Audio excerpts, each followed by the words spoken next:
Sally walked through the door in the back alley, straight into the crazy restaurant kitchen. She spotted her mom stirring 3 pots while the head chef screamed at everyone. Faster!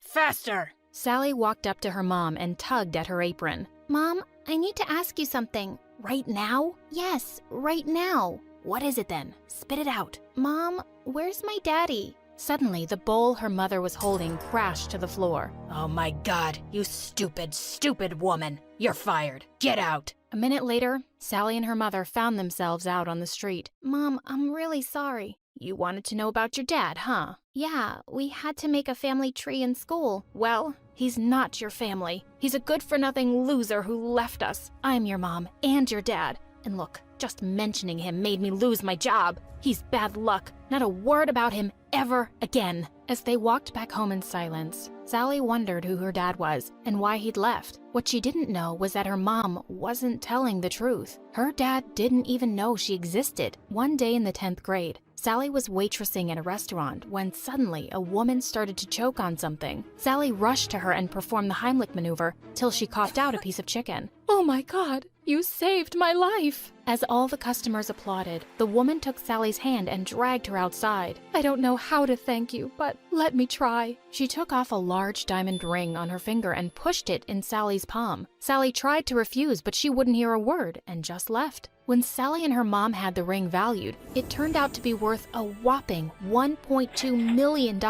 This could change their lives. They sold the ring, and with the money, they decided to move to a better house. One night, Sally's mom slipped into the attic and took an old letter out of a box. She went downstairs and threw it in the fireplace. She didn't want Sally to ever read it. The letter said, "I'm so sorry that you had a miscarriage and you had to go through it alone. I know you hate me, but please, let me help you. I really do love you and I always will. Charles." But what she didn't know was that a few days ago, Sally had been looking for something in the attic and she'd already found the letter, and it kept haunting her. Sally looked for anything she could find on her dad and found out he was a wealthy businessman. She'd never be at peace till she met him, just once. So one night, she packed her bags, took some of the ring money, and left home. She took a train to the city where her dad lived. Now, all she had to do was find a way to get close to him. The next morning at breakfast, Sally spat out her coffee when she saw an ad in the newspaper for a nanny by her dad's family. 24/7 nanny needed for an 8-year-old girl. P.S. Only apply if you have a sophisticated British accent. Well, that's perfect, Sally thought to herself. I can fake that. When Sally went for the interview, her jaw dropped at the size of the mansion,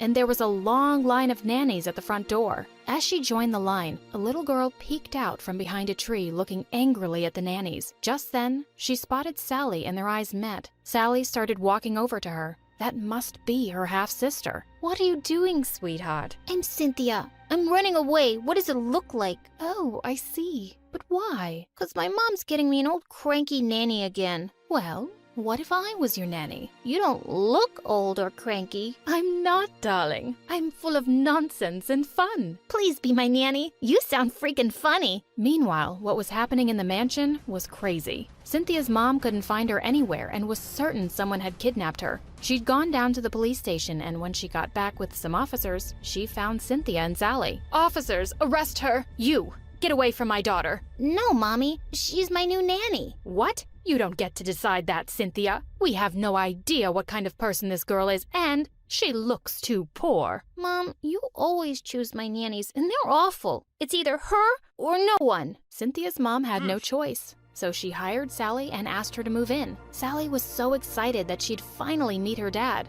but the poor thing had no clue that she had so much trouble ahead of her. When Sally left for her room, Bella, Cynthia's sister, showed up. Oh, you're back? I was hoping this time you were gone for good, brat. Oh yeah? I'm back, witch. And guess what? I picked my own nanny. Wait till you see her. She's so much prettier than you. I can't wait for your boyfriend to meet her. Maybe he'll finally dump you. Watch your mouth, you little monster. And with that, Bella pulled Cynthia's hair and they both started screaming. Sally heard them and came running to save Cynthia. Hey, leave that kid alone or I'm calling the police. What? Do you have any idea who you're talking to? Well, I don't care who you are, and you don't have any right to hurt a kid like that. Oh, I have the right to hurt anyone I like now, for example. And with that, Bella attacked Sally, and they both started wrestling on the floor. Cynthia started screaming and ran off to call her parents. Just then, a man barged in and pulled them apart. Who are you? And why are you hurting my daughter? Sally looked stunned when she saw her dad for the first time, and she couldn't say a word. Daddy, this is my nanny.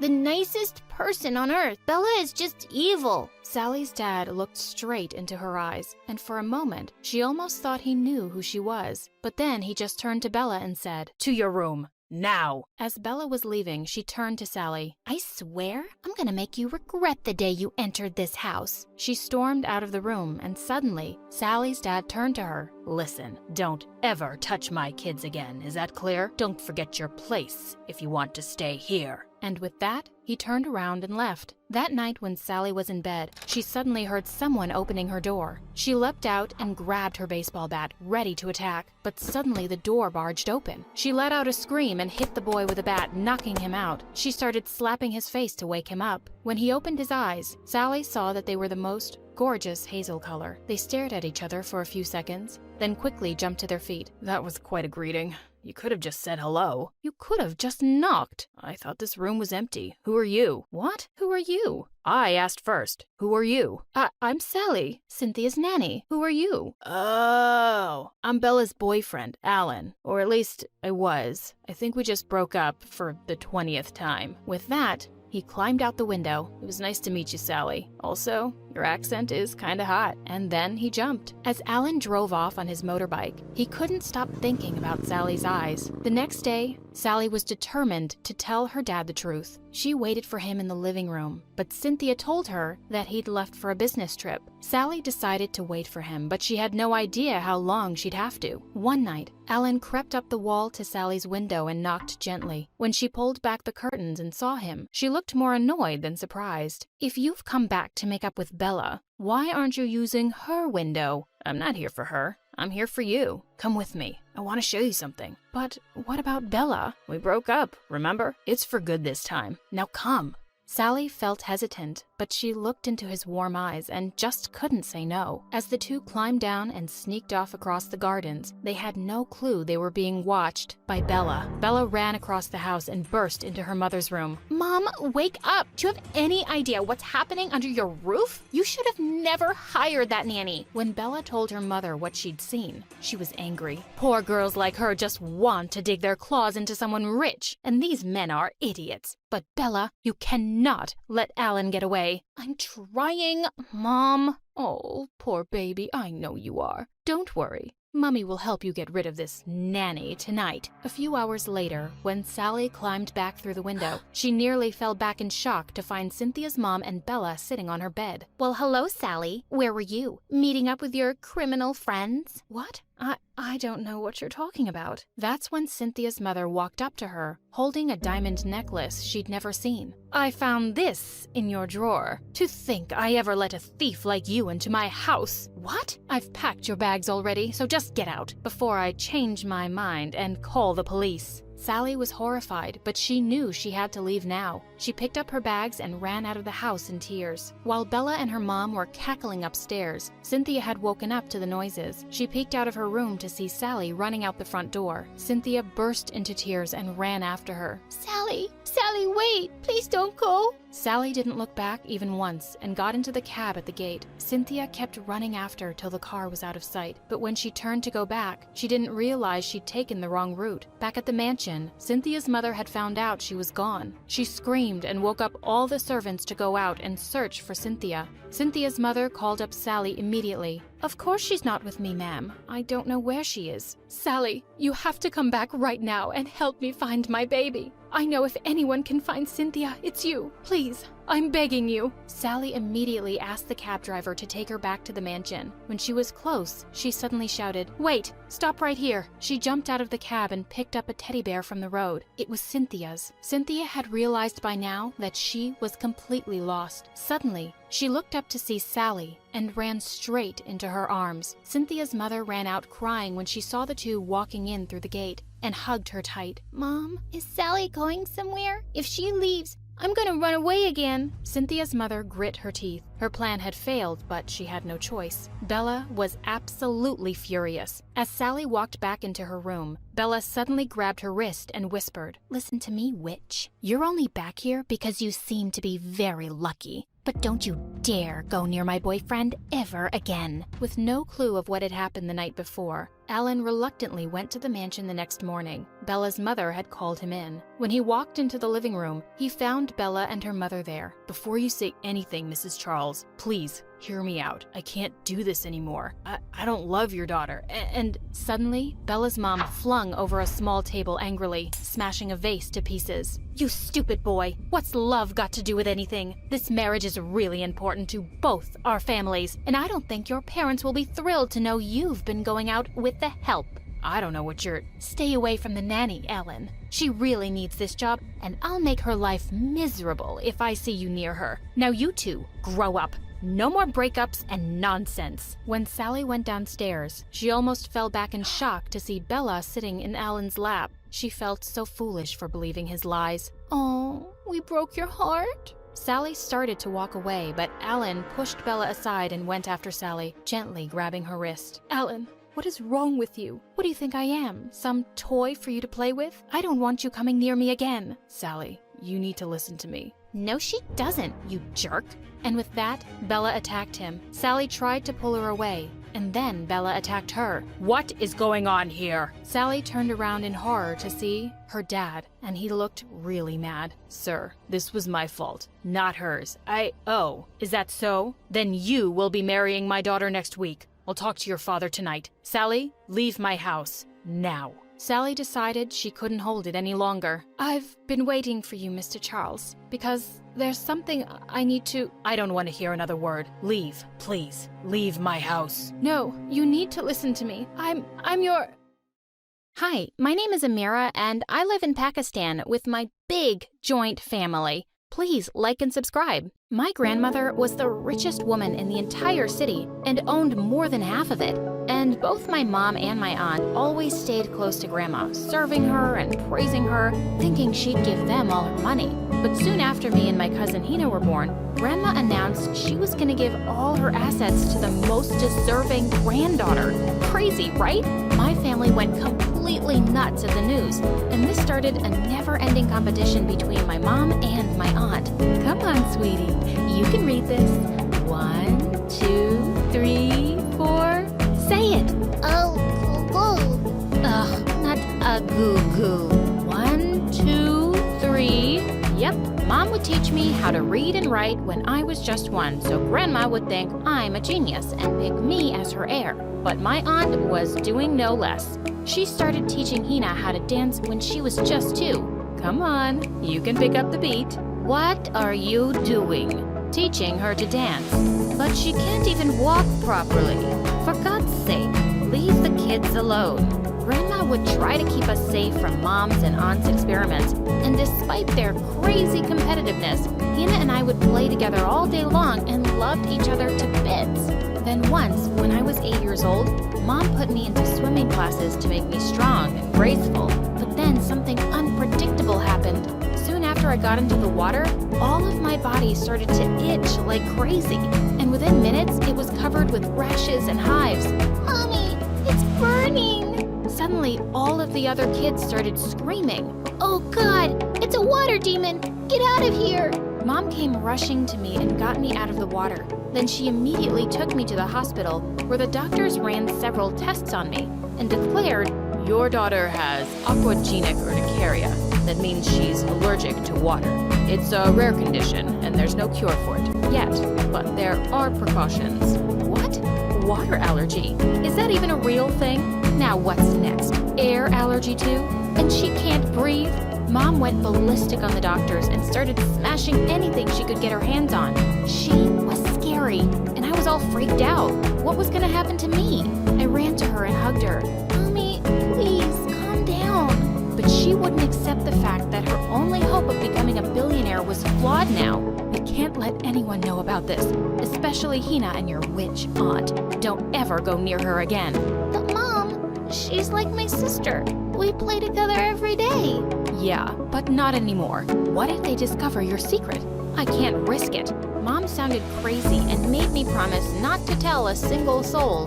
Later, when we reached home, Hina came running to me, but Mom pulled me away and scolded her. Don't come any closer to my daughter. Stay away from her. Suddenly, Hina had tears in her eyes, but Mom just pulled me into my room. She was being so awful. Later at night, I sneaked into Hina's room through the window, but she pushed me away, saying, Go away, Amira. You and your mom are horrible, and my mom told me to stay away from you too. What? No! I tried to explain to her, but she shut me out completely and didn't talk to me ever again. And over time, she turned into a completely different person. At school, she'd pick on the other kids and compete with me in every single thing, all because of Grandma's money. Once in the 6th grade, there was a musical competition and both me and Hina were participating, but she ran onto the stage during my performance and pushed me aside. Hey, loser. What, are you trying to make us sleep? Get out of here and watch this. She grabbed the guitar and almost burst all of our ears.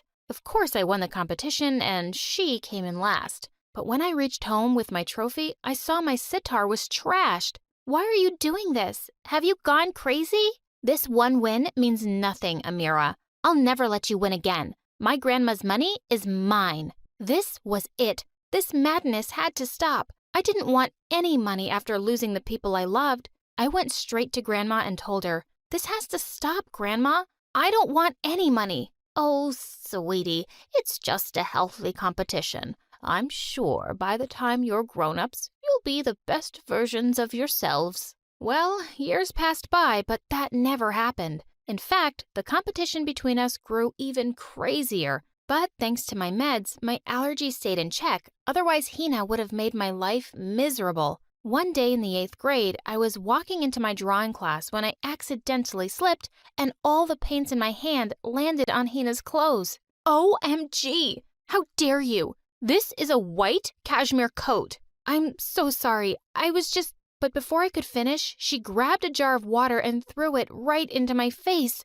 Oh my God! I pushed her aside to run to the bathroom, but she just fell into the mud our teacher had kept for pottery classes, and everyone burst out laughing. You are so dead, moron! I started running towards the washroom, and she came after me. As soon as I got in, I locked the washroom from the inside and immediately took out my medicine from my pocket and gulped it down. But still, it was too late. I had red hives all over my face. Suddenly, I heard a guy's voice. Whoa, that's a first. I freaked out and let out a scream when he held my hand and hushed me. Easy. I should be the one screaming. What are you even doing here? What am I doing here? What are you doing in the girls' room? But he just looked at me with a weird expression. And that's when it hit me. I entered the boys' washroom in a rush. And suddenly, I realized that this guy won't stop staring at my face. Yeah, I know, I'm a freak. You can stop staring now. What? No, I'm just thinking. That must hurt a lot.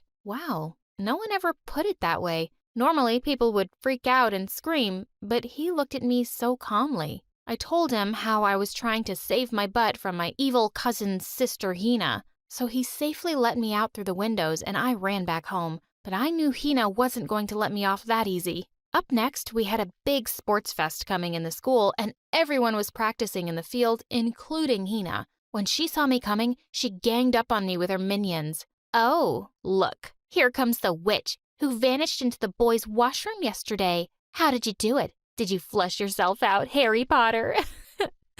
Get away from me, Hina, if you don't want to get hurt. I pushed her aside and went ahead with my practice. But later when we were playing, I was about to take the winning shot when someone pushed me hard and I fell to the ground. You witch, you pushed me on purpose. Well, duh. Of course I pushed you on purpose. So you get your lesson, moron. And you better watch out because it might be a car next time you fall in front of. Saying that, she went away, but I was trembling with pain. Suddenly a guy came forward and picked me up in his arms. And I was super shocked to see it was the same guy who saved me the other day. He took me to the nurse's room and I thanked him for everything. Turns out his name was Ryan and he was a math genius. He even invited me for a movie later that evening. This was gonna be awesome. After that, Ryan and I started hanging out together in school and soon we became the bestest of friends. But the news reached Tina and she went all bonkers on me. So, you're gonna compete for me with everything now, even the guy I like?